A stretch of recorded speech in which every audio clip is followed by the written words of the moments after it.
Come on, BTC.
Good morning, everybody. Welcome back to Crypto Warehouse. My name is Mike with a full face of grey hair today. This is what Bitcoin does to you. I'm actually 25 years of age. It's the 30th of October, the Halloween Eve, and we have this one at 6:30 for the OGs and one at 7 o'clock for everybody else. And the reason is that we have our trick and treat show tonight. It will be 7 p.m. which is 8 hours from now. Whatever time zone you are in, 8 hours from now, we will have our Mew Trick and Tree night. Trick or treat night, not trick or treat. We will be giving away Mew. We will be talking about meme coins, how to look at meme coins, how to assess meme coins, all of that good stuff. Is there a narrative? Is cats going to be the narrative? Is it dogs? Is it AI? We're going to go through some of that in the show tonight. But back to today, what are we going to talk about? We're going to talk about Saudi and China investing in each other's ETFs. We're going to talk about Ethymoney. Oh, yes. Okay, Ethymoney, yes. Then, the headline of the day is Linkin Perk. That's the headline of the day. That's what I'm going with today. That's about Chainlink partnering with new chains. We're going to look at the Sol Bear case. We're going to look at Celestia and what's happening with Celestia. We're going to look at Grass, the token that launched. A few people asked me about that. I'm finding it difficult reading because there is lightning in the background and there is a lot of noise outside. We are in the middle of our storm and there's not a lot we can do about it. We are trying to ride out that storm. If you're new here, smash the like button. Also, don't forget to give us a follow. Bottom right hand corner, that $74,000 target that you were all laughing at $49,000. We are almost there. I think I nearly did it before the show, but I'm going to update that with my end of year target. Okay, I have the price in mind. Myself and the Oracle have discussed it. I have one price, he has another. I think we'll go for the average. That's going to be the updated price, probably from the 1st of November. That will be updated because I do think if we can hold this area, 70 to 72,000, if we can hold it, maybe we break it. Or maybe we hold it and stay here for another week or so. Remember, the election is November the 5th. That means it's, what, a week today? I think the election is a week today. We could see some volatility, certainly in the markets. Now then, title of the show yesterday was 70K. Title of the show today, 72K. You see, very little thought went into the title of the show today, simply because... Can I make the sound louder? My voice or the background sound? Let me have a listen.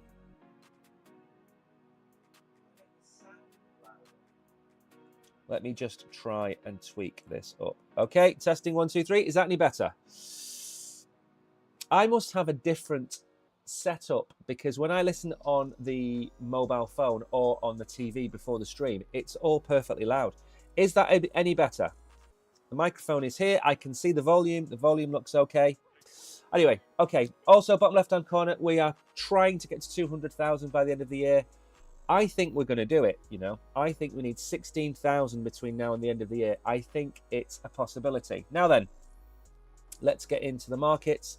We're going to go through some X-Files as well. And I've got some more charts because I think Ben Cowan had a party yesterday. And we'll go through why in a minute. Anyway, crypto market cap, 2.42 trillion, probably a 3x from here, maybe a bit more.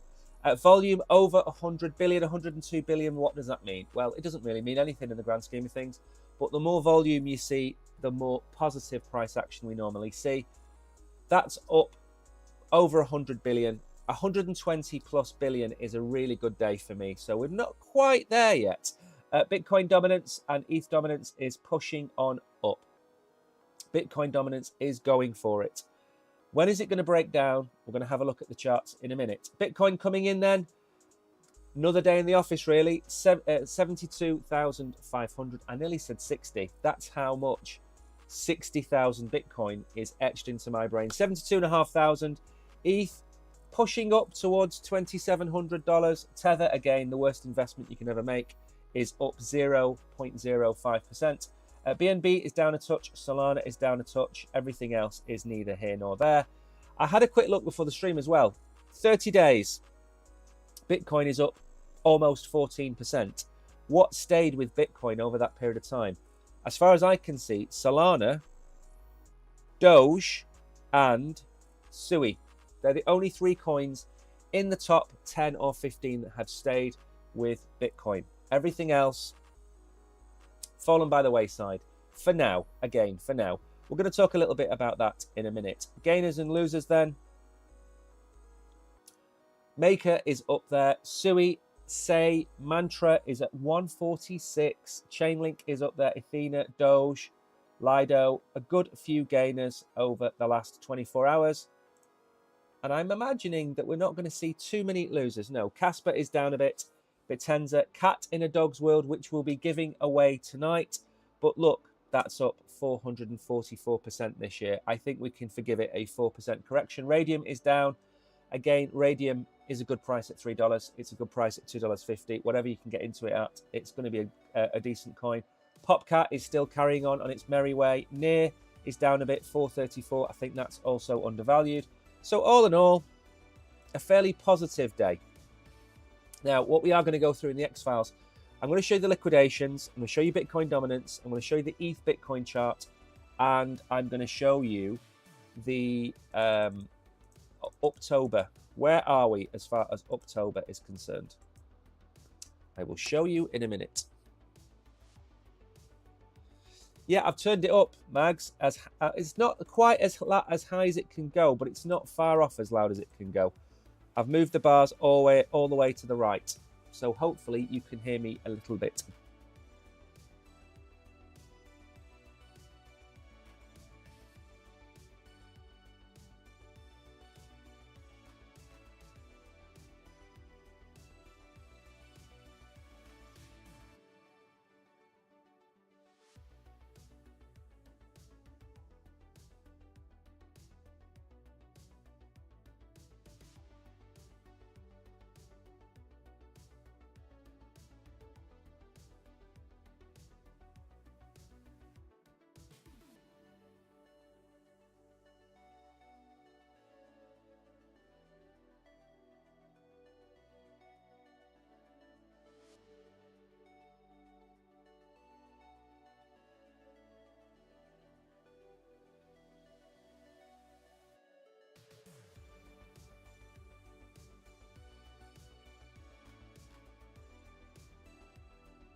Testing 1, 2, 3. There we go. Is that any better? Hopefully you can now hear me. There we go. So, Gareth Salloway. Don't believe him. Don't believe anybody in crypto. If you can hear me now. I shouldn't have said anything now. We really don't have Mike's voice. Okay, I am back. Now, okay, so we're back. Now, all I was going to say was about Gareth Salloway, which probably was when we got cut off, is he's been wrong 8 times in 12 months. And that doesn't make him a bad trader. He's very rich from what he does. But you've got to understand that people on crypto, Twitter, on X, they like to, pick faults with people. Gareth Salloway could have made 100 calls in the last year, and 8 of them have been wrong. And those 8 were the shorts on Bitcoin. That means he was right 92 times and wrong 8. Doesn't make him a bad trader, does it? But people will always pick fault with you. So all I was saying was, when the volume was off, was don't trust anybody, including me. Everybody's going to be wrong at some point. And yes, I never tell you to short or long Bitcoin using 50x. I know that. But even so, I will show you a meme coin and say, that looks really decent. That's going to pop off. We get to the end of the bull run. Maybe Popcat did, maybe Mew did, but maybe Brett didn't. And that was one of my 3 picks. Now, it might only go up 100%. It might go up 10%. The point of having a diversified portfolio and not listening to everybody that you listen to on the internet is to do your own research and have your own opinions. You might think, I don't like those coins, but hopefully some of the advice we give you on here will help you to make your own decisions. That's the key. Because Gareth Salloway, I don't have any issues against him directly. But people like to pick him to pieces when he gets things wrong. And the reason they pick him to pieces is he's got it wrong 8 times on Bitcoin. But I guarantee you, over the last 6 months, he will have got Bitcoin calls right. Right, then all I was going to say after that is the liquidations are very low. 189 million, 117 million in shorts have been liquidated. It's not an awful lot. Maybe the markets are staying deleveraged because of what's happened with the elections, potentially. Now, let's move on very quickly. You can all hear me now. That's the most important thing. That is the most important thing. Okay. Look at where we are. Now, I know we do this. I know we do this on a Monday, but it's a special day today. And the reason it's a special day is we did get to that land. The land of 60%.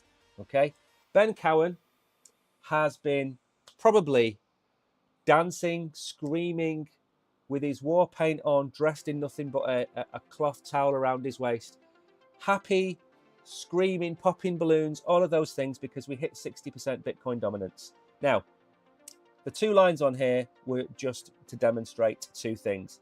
We've hit 60%. It doesn't immediately mean we're going to come down.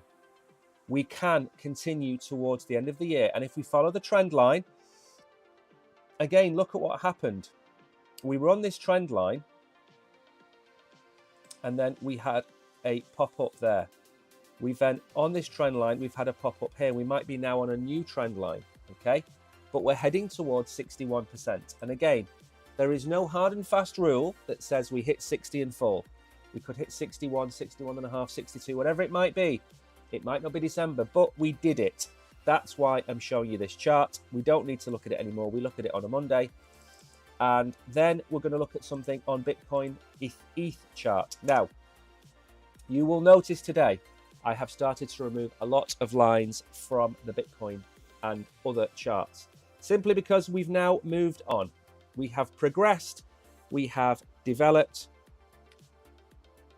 But look at the arrow of destiny for Ethereum. The reckoning, as I called the video on Sunday. The reckoning is upon us, but we're going to remove that because I want to show you something. How low, how much lower are we going to go? Well, this might give us a clue. And this is the Ethereum chart going back almost 10 years. Okay, now you're gonna have to bear with me because this is a very long chart. Now, if we go like this, and I haven't stolen this from anybody, I saw this myself today. Could I have not told you, without using any other lines, where we think Ethereum was going to get to?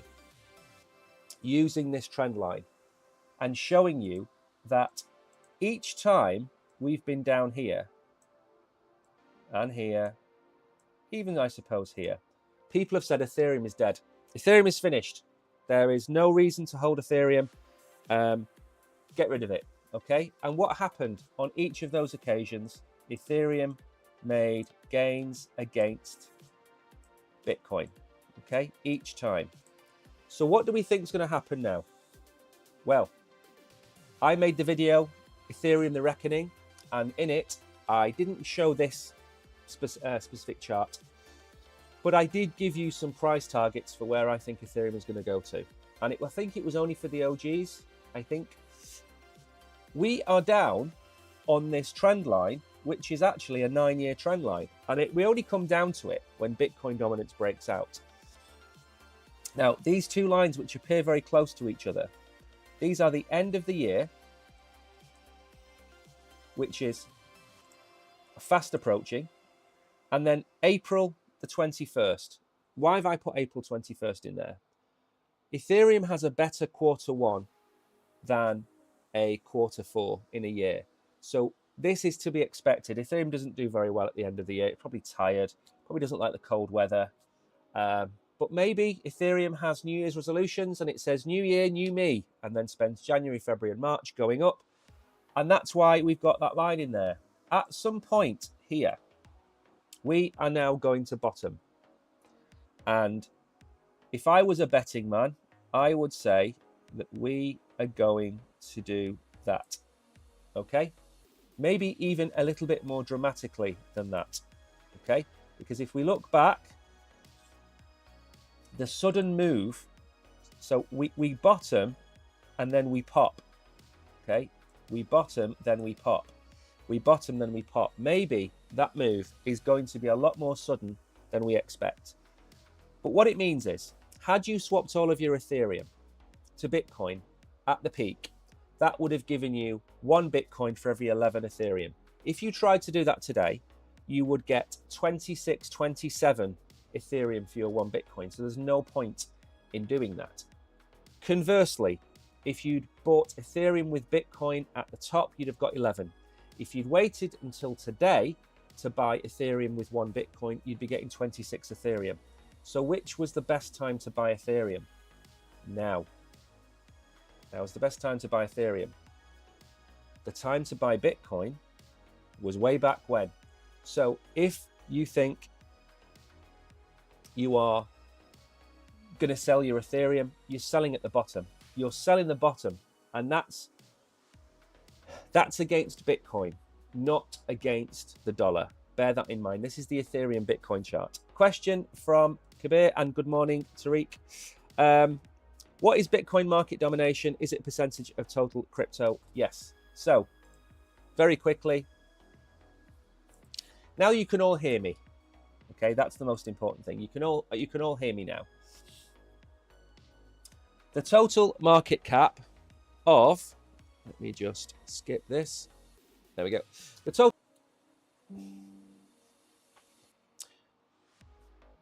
So I hope that answers your question. If you, I did get a little notification then saying we're getting delayed.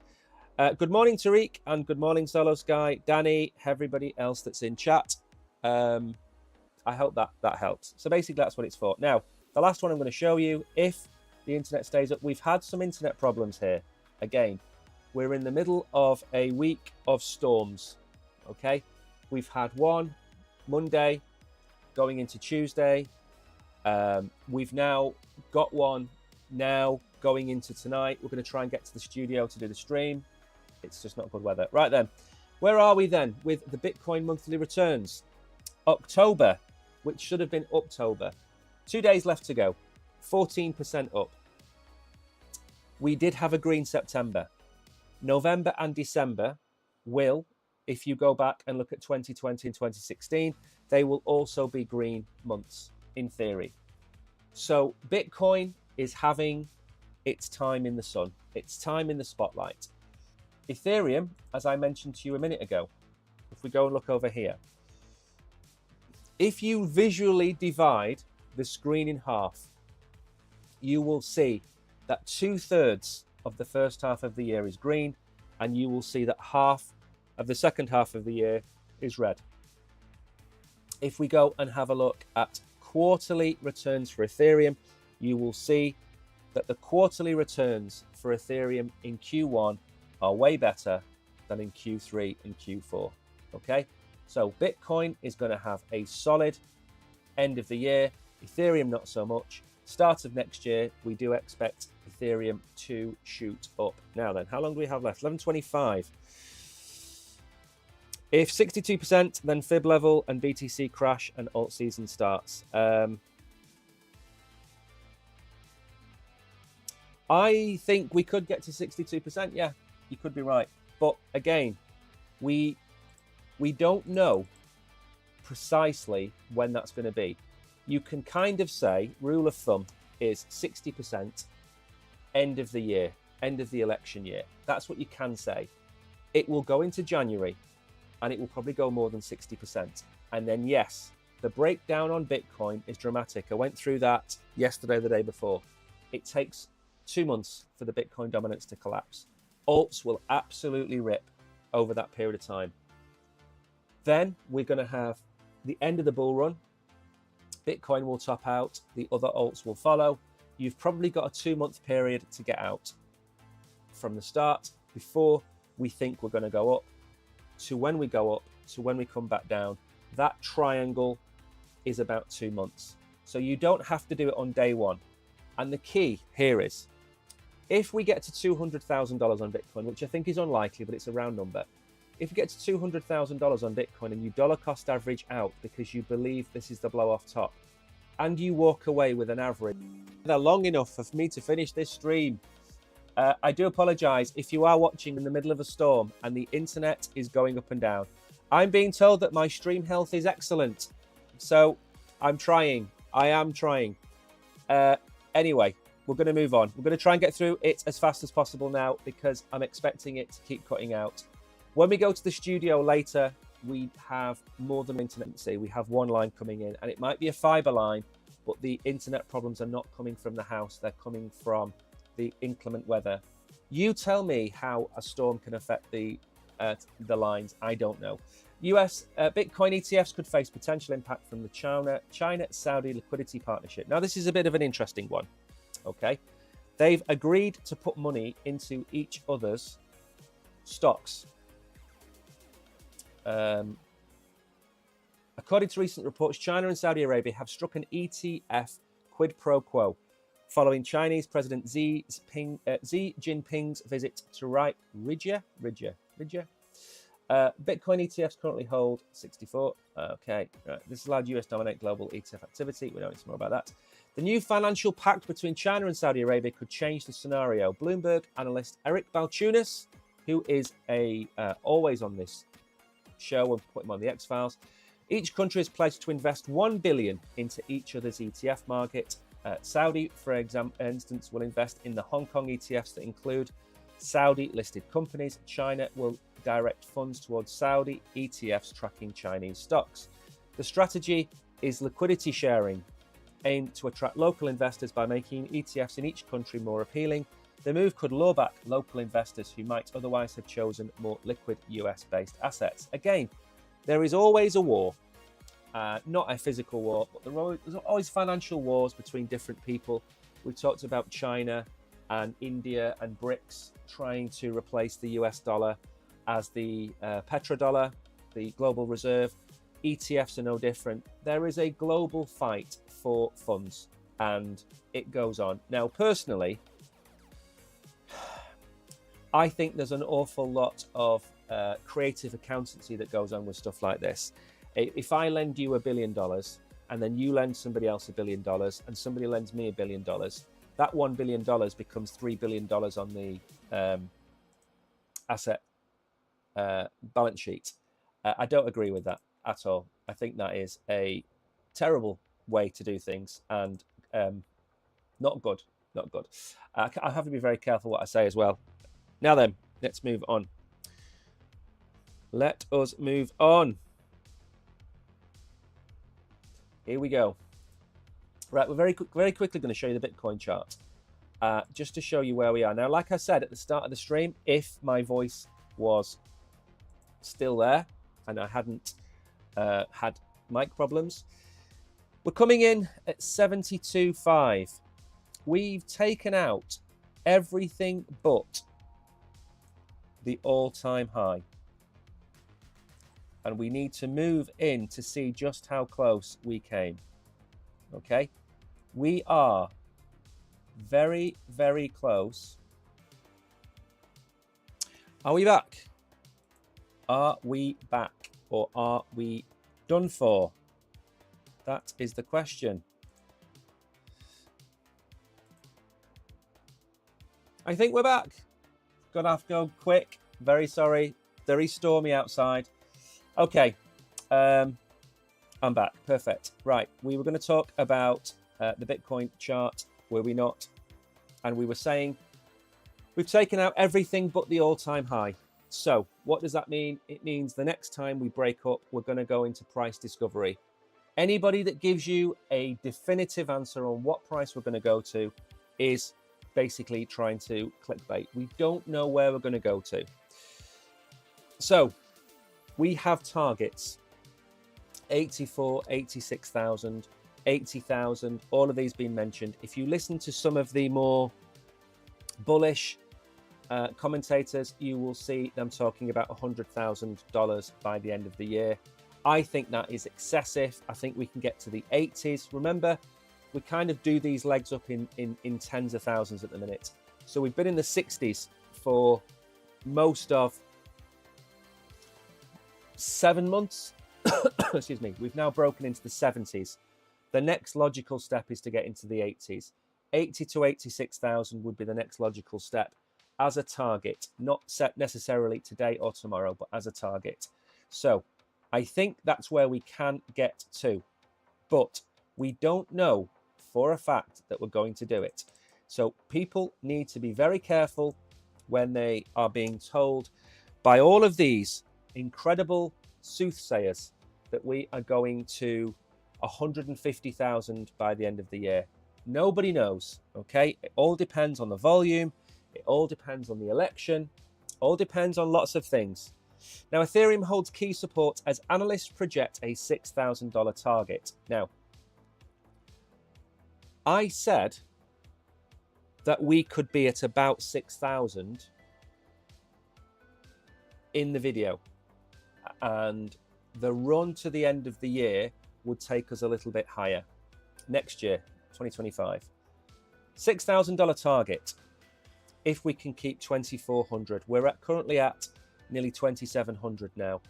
I think by the end of October, I think I said, maybe beginning of November, I thought we'd be about 3,000. We're only 10% away from that. We're not miles away. If we go into the end of the year near 4,000, that takes us back to the Ethereum all-time high, or near the Ethereum all-time high. Bitcoin is at the all-time highs. Ethereum and pretty much nothing else is. So you need to take that into consideration when you look at Ethereum. Ethereum isn't struggling on its own. Nearly every coin has struggled apart from Sui and Sol. We talked about this, and Ton, we talked about this yesterday, the day before. Don't compare Ethereum to the 2 or 3 best runners in the market. Compare it to the market. Everything has been losing against Bitcoin apart from the exceptions, which are a handful. You look at a lot of coins, some of them I can't mention on here, some exchange coins, they're nowhere near their all-time highs. They're still down 90%. You look at some of the really good layer 1, layer 2 projects, they're still down 70% from their all-time highs. What makes Ethereum any different? There isn't. Yes, it's got the ETF, which just meant that Grayscale dumped even more. So expect Ethereum to start to do well moving into next year. 150% price gain is possible. Bitcoin went from 15 to 65,000. It then went on to nearly 75,000. That was a 5x in 8 months. It can be done. And Ethereum, I think, is one to keep an eye on. The more people who call it dead, the more I think it's going to absolutely bust to the upside. People say, well, that's the contrarian investment methodology. No, it's not. Ethereum, we don't know why people are saying Ethereum is in the doldrums. Maybe they're trying to push the price lower to buy more. Look at what BlackRock did with Bitcoin. It was rubbish. It was a Ponzi scheme. And guess what they did? They were buying through all of that conversation. Ethereum is going through a period, like everything else, where it's waiting for Bitcoin to finish off and walk away. Bitcoin is the alpha lion. It's finishing eating the elephant, and then it's walked away. And then the rest of the scavengers come and eat. And that's what Ethereum is.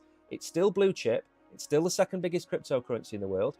But I do think, like this article says here, I think 3 to 3,500 is a really solid target for the next 3 weeks, say. And then definitely somewhere up towards this level by January to March next year would be incredible for the bull run. There is a very nice chart showing you where we are. Okay, we're at the bottom of this range. The top of this range is 5,000. I think we can certainly get back up there. And again, we can go into more metrics. There is a fall in TVL and activity, but that's mainly because a lot of the activity in Ethereum has been moved over to the layer 2s. Okay, and that's the plan all along. We want the layer 2s to have the majority of the activity. ETH fees are always too high. They're not anymore. That's the thing. There are no ETH fees anymore. They slashed them. Where you used to see $20, $40, $60 in ETH fees, it's not that anymore. It's not that. I know exchanges are charging you $20, $25 to withdraw ETH, but your on-chain transactions are not costing you anywhere near that. Now, again, there's a lot of mess on some of these charts where we have basically been fighting the devil to try and get back. And I did say this yellow circle is my target for ETH. Okay, we are, if we want to be bullish about this, putting in higher lows. You could argue that we have plateaued and not put in higher highs at this level, which goes back to July. Okay, but there is convergence here. The bottom of the trend line, the bull market support band, and the higher lows all point to this bit here. We've shown you that Bitcoin's hit 60% Bitcoin dominance. We think that ETH Bitcoin is bottomed out, 0.03, whatever it might be. We think it's bottomed out. So the only option Ethereum has left now is to go up. And if we break this bull market support band, ETH moves, remember. You know, look at that move there. 8th of February, we were at 2,300. And we went to $4,000. So what was that? That's 8th of February. So let's call that 31 days. 31 days to do a nearly 100% move. Okay? This move here pretty much happened overnight. That went from 3,000 to 3,900. That happened over a period of 6 days. So don't think just because it's the second largest market cap, it can't move. It can move, and it very well could move. But again, it's going to take stimulus to get it to happen. And that stimulus can come in the form of press. It can come in the form of Grayscale stopping selling and it becomes a net purchaser. There's loads of things that can trigger it. Remember, it doesn't have to be a mighty event to cause it to shoot up. It just starts to start the blue touch paper. That's it. Now we're going to move on. Chainlink expands reach. Solana and Lido benefit from new integrations. We love Chainlink on this channel. It might not be sexy, but it does serve a purpose. And that purpose is interoperability. It's bringing its official Oracle solution for price data, funding rates, and liquidations in parallel. The Cross-Chain Interoperability Protocol, CCIP, has facilitated cross-chain staking for Lido, broadening accessibility to staked Ethereum on Layer 2 networks. Now, why is that important? Again, going back to Kabir's comment about high fees.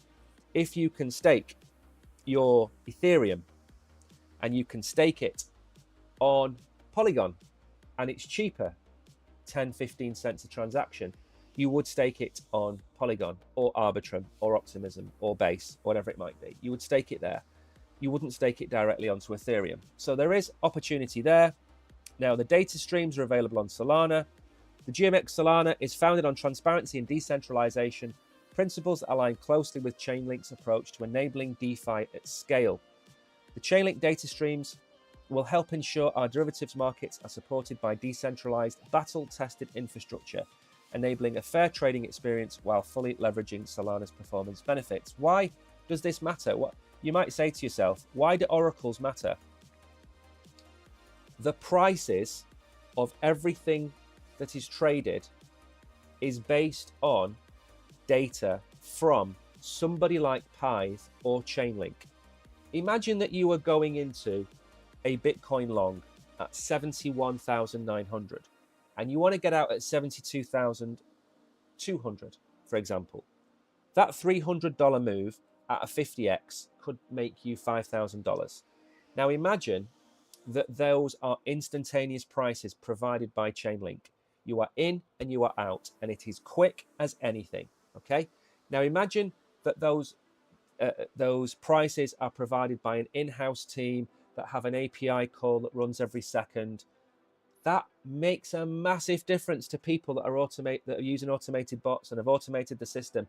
So having Chainlink and having prices that are instantaneous across multiple markets allows you to have the faith to trade in DeFi and derivatives and leverage and everything else like that. So it's super important to have effective data streams. Now, moving into Solana will step on Pyth's toes. Of course it will, because Pyth is a Solana project. How are Pyth going to respond? We will have to wait and see.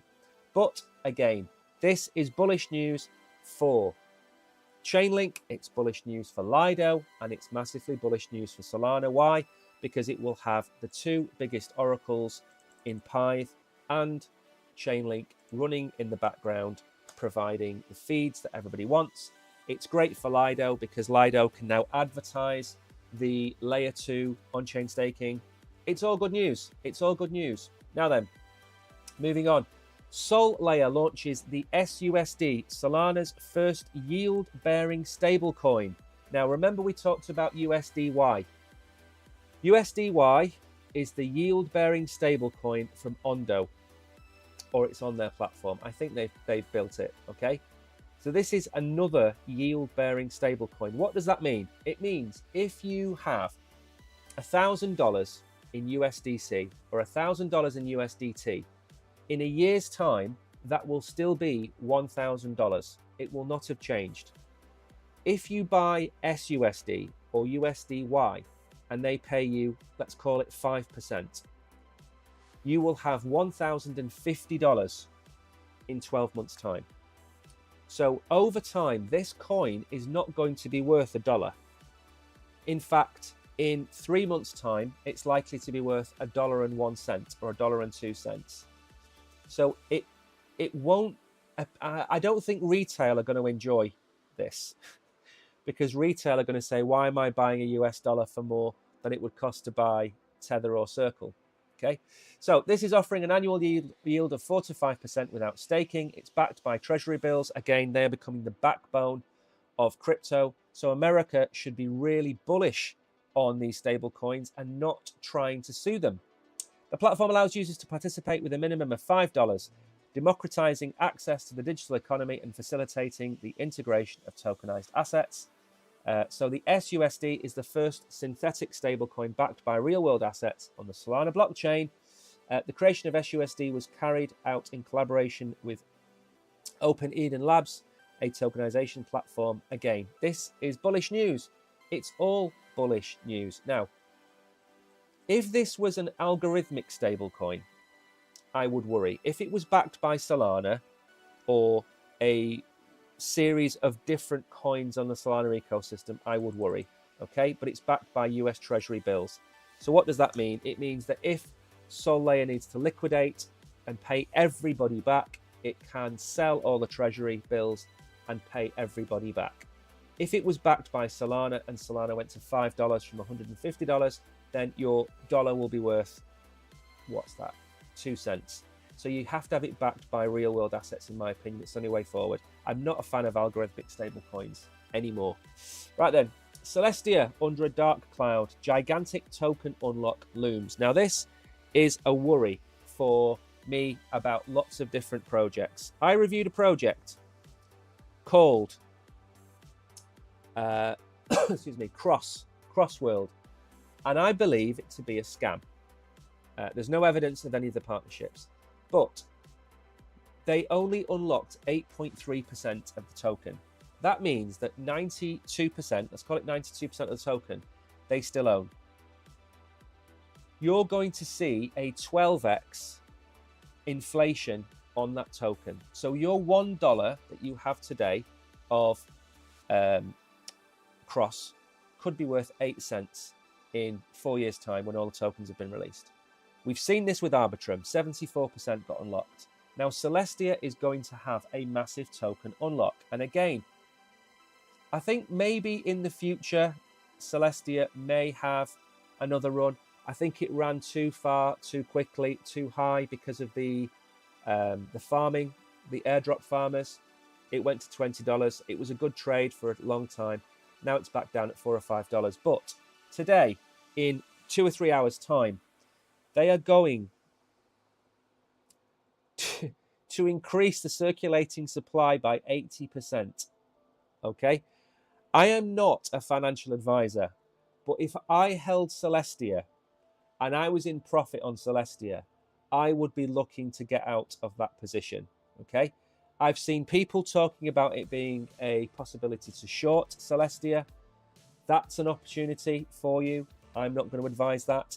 But this is going to be a kick in the teeth. 16% of the total supply. It will come back down to $4.80, allegedly, according to this. Let's have a look. After unlocking some coins, yes, I think it's not a bad move. I think I would never tell you to buy a coin that's going to go through an unlock.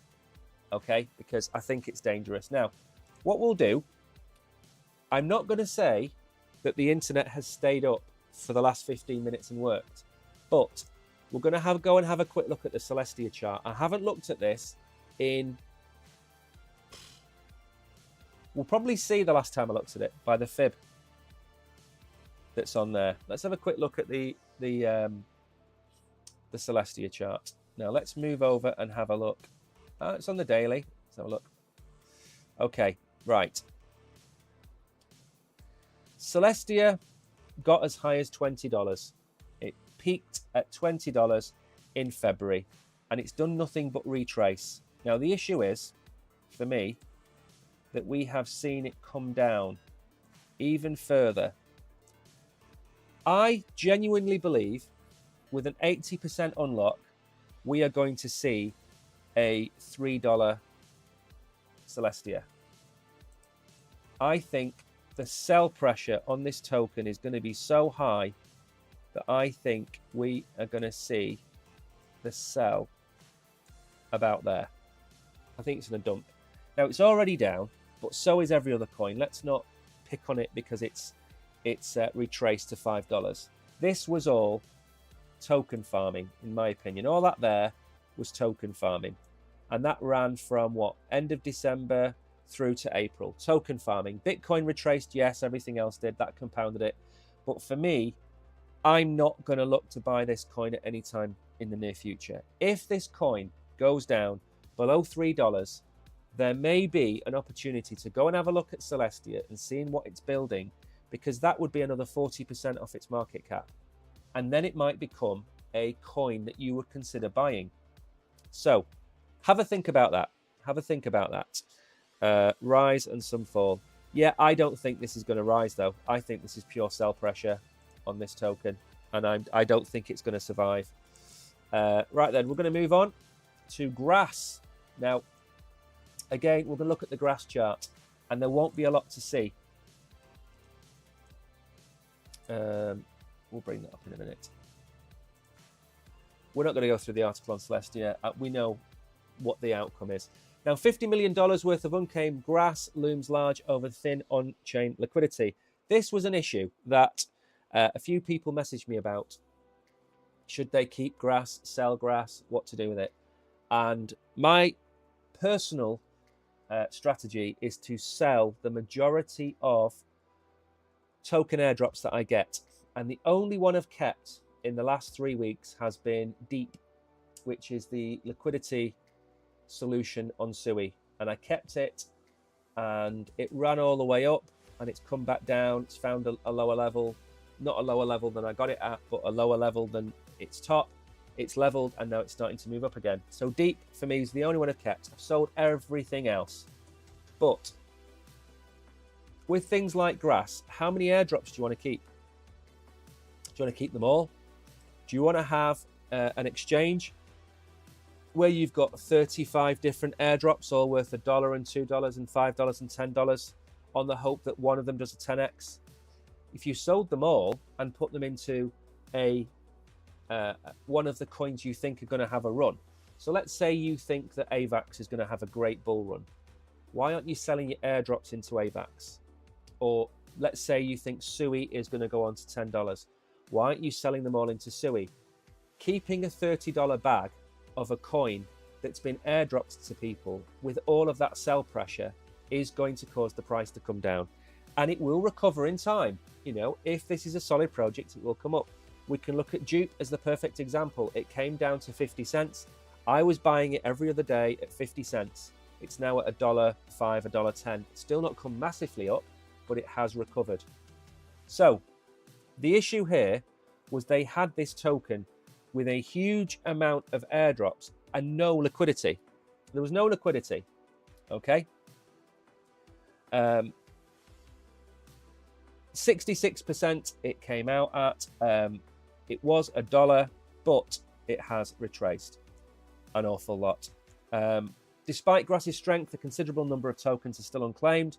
According to the flip side, only 49.4 million Grass tokens have been claimed, 50% of the total claim. That's not too good.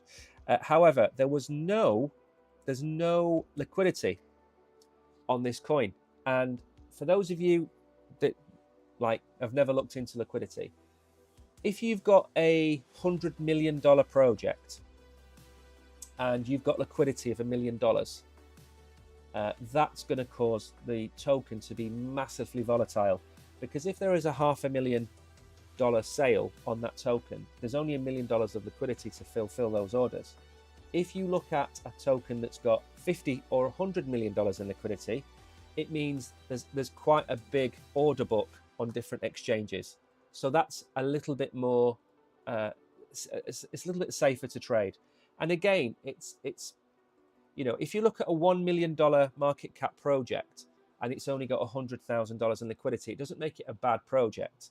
It means that 10% of the market value is in liquidity. So that's fairly decent. But that's why smaller coins will move a lot, because if somebody comes in with a $300,000 order, it's going to absolutely pump that coin to insanity. So there's low liquidity on this coin. It's something to do with, there we go. There's the liquidity. Look at that liquidity. $41,000 on an $841 million market cap coin. That's not good. So let's have a look at the price action. I think we're going to run out of time, aren't we? Yeah, smash the like button. I think Trump coin is going to do well this next week or so. Yes, I do. I think Trump coin is going to do well. It did incredibly well after the incident with the ear. It did very well after that. And I said, don't buy it at that price. It's going to go too high. Buy it below $5. That was my suggestion. Now, I do not know if we're going to actually have a chart for this, but we're probably going to have to go to the 1 hour to just actually get some kind of chart action out of it. Right. My theory with these coins is, number one, it's impossible for me to tell you what the price is going to be. But believe you me, if this is at $1, I'm selling it. Okay? And I think yesterday, when we were talking to the individuals who messaged me, it was about, let's put a horizontal line in. I think we were talking about selling the coin at about that price. Okay? Now, it stayed there for a good few hours and then it started to fall down. Had you sold it, you'd have saved yourself 25% loss. And I hope you, who did sell it, sold it. Now, I don't want to make it sound like this coin is just going to do this. Okay? I'm not saying the coin is going to do that. But if we go and have a look at a previous coin, which I still think is a great coin, and I hold it. But if we go and have a look at what happened with Pyth, this was a massive unlock and a massive airdrop to everybody. Okay? Now, look what happened with that coin. It went live at about 40, let's call it 46 cents. It ran all the way up to $1.60. And then it took a long time of jiggling around to find a solid support. Okay? My drawings are terrible. And that support came in at 68 cents. My then target was to get above 90 cents, which it's just done. It's above the bull market support band. I think a fair value for this coin at this moment in time is, funnily enough, just above that fib level there at $1.50. That's where I think the fair value of dupe is today. That's a 50% move to the upside. Now, it was born this year. It's a brand new coin. It doesn't have a previous bull run. The second that this coin starts to challenge up here, 184, it will be in price discovery and who knows where it's going to go. Now, if we go back to grass for a second, what I'm saying about grass is that I'm not saying the coin is going to do that. What I am saying is the coin is going to do what dupe has done and maybe find a price or a bottom here where it finds confidence. Okay? And when it finds confidence at whatever that price is, 60 cents, for example, and it tests it a few times, it says, right, okay, this is now support. This is support, sorry, not resistance. This is support. And we're going to use this as support, and then we're going to move to the upside. And that might take 3 or 4 months. So the reason I say to people, if a coin pumps on day one and you love the coin, sell it. If it dumps on day one and you love the coin, you buy it if it's a dramatic dump, or you wait for it to find this level of support and you buy more. That's exactly what I did with dupe. I got my airdrop. I didn't touch it until it came down to 50 cents. I bought it between 50 and 55 cents. My tweets are out there. And then after a period of time when I'd got enough of the dupe, I stopped. And now the price has started to appreciate. It's not gone up 10x. I don't care. I'm holding it for the bull run. This could do the same thing. It can find a level of support at any price. Maybe it's found it at 80 cents. Maybe this line here is there, okay? And maybe this wiggly line is that, okay? Maybe that's the move. I don't know. It's been out for 2 days. I don't like the project. I wouldn't hold it. That's my personal opinion. However, have we got to the end of the show? We certainly have got to the end of the show. It's 12:02. Now, a big announcement time. Let's get rid of that. The internet has stayed up. I am more than delighted. Now then, that was stream number 1. We now have coming up streams 2 and 3. At 6:30 this evening, we will be doing a members only stream. This is only for the OGs, where there will be, I think there's 10 or 15 OGs. That's it. They're only people who'll be able to watch it. It will last about 15 minutes. We're going to give away the one key wallet that we gave away a few weeks ago, and the OG didn't claim the prize. So we're going to give it away to one of the OGs. We still have the original list, but if you want to win it, you have to comment on that stream as an OG, or you have to watch it. It's one or the other, okay? If you can't make it because it's at 6:30 and you're having your tea, whatever it might be, just go and find the stream, comment and say, enter me. Actually, no, that sounds really, really bad. Let me enter, okay? Why didn't they claim it? I don't know. They didn't watch the stream. They didn't read the message that I put out. They're not in Telegram. There's no way for me to get hold of them. They just didn't claim it, okay? I don't know why at all. But we did it the fair way. We entered every OG. And the OG that won isn't in our community. They just probably watched the stream. Yeah, one key. It's a one key wallet, which is a little bit like a Trezor or a Ledger. It's a physical device about that big, and you can store your crypto on it, and it's worth about $100, $120. Nobody claimed it, so I'm doing it for the OGs only, and that's at 6:30. Then after that, at 7 p.m, we have they won't win again because they're not going to be entered this time. It's only people who comment on that stream or watch the stream live who can win. So if Mags is cooking tea tonight at 6:30 and he can't make it, if he goes to the stream and he knows where the stream is and he types in, let me enter, and then he doesn't watch the stream live, but let's say Kishan and Chris watch the stream live, Mags, Chris, and Kishan will all be entered. So those three have the chance of winning.